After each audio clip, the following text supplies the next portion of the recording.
मित्रों में 140 करोड़ परिवारजनों। तारीख थी 13 दिसंबर 2023। संसद में इन्वेजन होता है, गैस बॉम्ब फोड़े जाते हैं। 2 लोग, मनोहर और सोहर शर्मा, ये 2 लोग थे जिन्होंने गैस बॉम्ब फोड़ा। 4 लोग बाहर खड़े थे संसद के नारे लगाते हुए। और एक और ये चीज आती है कि शायद थोड़ा सा यहाँ संसद में सिक्योरिटी ब्रीच हुआ। क्या कहानी, आज हम उसी के बारे में जानने वाले हैं। पहले कुछ चीजें जानते हैं इन लोगों के बारे में। हुआ क्या इस अटैक के बाद। UAPA देशद्रोही का जो कानून है, उसके 16 और 18 जो सेक्शन है इन पे थोप दिए गए हैं। पब्लिक सर्वेंट्स को परेशान करना, उनका काम ना होने देना, उनके काम को रोकने की कोशिश करना, उन पे हमला करना, ये भी इन पे लग गया है। कानून इन पे अप्लाई हो चुके हैं, इन पे सजा आ गई है। पर कुछ ऐसा ही करने की कोशिश उसी सेम तारीख को 2001 में भी की गई थी, जहां संसद के कॉम्प्लिकेटेड रास्ते और संसद की हाई सिक्योरिटी ने बचा लिया था शायद उस समय 100 MPs को। पर आज ये बहुत बड़ा सिक्योरिटी ब्रीच हुआ और मीडिया स्टैंडर्ड अभी तक ऊपर नहीं आए, क्योंकि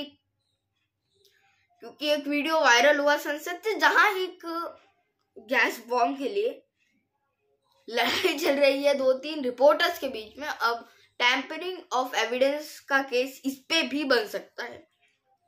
तो कुछ ऐसा ही हुआ 13 तारीख को। 13 तारीख एक बहुत डिप्रेसिंग तारीख हो सकती थी 2001 में, जब सिक्योरिटी ब्रीच करने की कोशिश की गई थी संसद में। पर आज शायद सिक्योरिटी ब्रीच हुआ है इंडिया की संसद में पहली बार। तो हुआ क्या कि चल रहा था संसद, अपना फंक्शन कर रहा था, उतने में आदमी ऊपर से कूद के आया गैस बॉम्ब लेके हाथ में, उसने फोड़ दी। और ऐसा एक और आदमी आया। पर एक डिबेट ये बात खत्म कर देती है कि संसद में बाहुबली दबंग लोग जो हैं वो होने चाहिए, क्योंकि फिर आखिर में इन्हीं लोगों ने उन्हें पकड़ के कुटाई की है। इन लोगों को पकड़ा जाता है, फिर ले जाया जाता है। इंटरव्यूज बहुत किए गए इन लोगों के। पर इन लोगों के जो पॉइंट्स थे बहुत सिंपल, ठीक आम आदमी की तरह थे कि आवाज नहीं उठाई दे रही है, आवाज हमारी उठाई नहीं जा रही है, उठाने दे नहीं रहे हैं। ये नहीं कि महंगाई बढ़ रही है, वही जो कॉमन पीपल इशू थे। पर एक और बात आती है कि क्या कोई भी आम आदमी जो सिस्टम से फेड अप हो चुका है, पागल हो गया है, वो संसद में आके कभी भी ऐसा कुछ कर सकता है। शायद आज गैस बॉम्ब थे, अगली बार कोई ग्रेनेड लेके आ जाए, गन लेके आ जाए।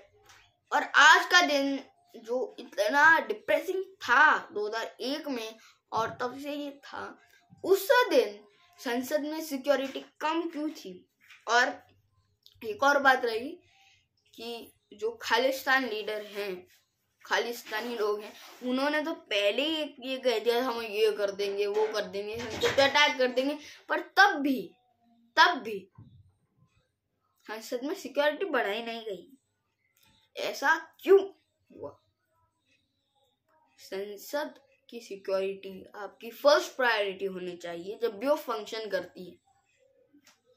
और ऐसी बात है, और आपने अभी तक इतना भी फंक्शनिंग संसद की सिक्योरिटी जो हमेशा रहती है कि आप ये अंदर नहीं ले जाएंगे, वो अंदर नहीं ले जाएंगे, सिक्के नहीं, फोन नहीं, इवन राइटिंग मीडिया को भी परेशान कर दिया जाता है कि वो पेन पेपर उन्हें बहुत मुश्किल से ले जाने दिया जाता है।